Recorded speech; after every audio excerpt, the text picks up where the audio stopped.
Gulo lang ang dulot nito. Hindi na tayo natuto. Paulit-ulit na lang tayo. Namumroblema ako, medyo nabigla ako sa pangyayari na inaresto si Presidente Duterte at hindi ako maniwala eh. Medyo nayanig ako masyado, kawawa naman si Presidente Duterte. So what is your reaction probably to that pag-arrest? As a friend. As a friend? Well, ang akin kasi, hindi na tayo natuto. Gulo lang ang dulot nito.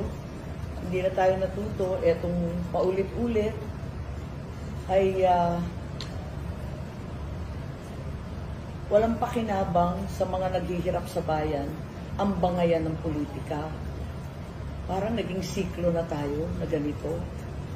Gumanda ba ang buhay natin?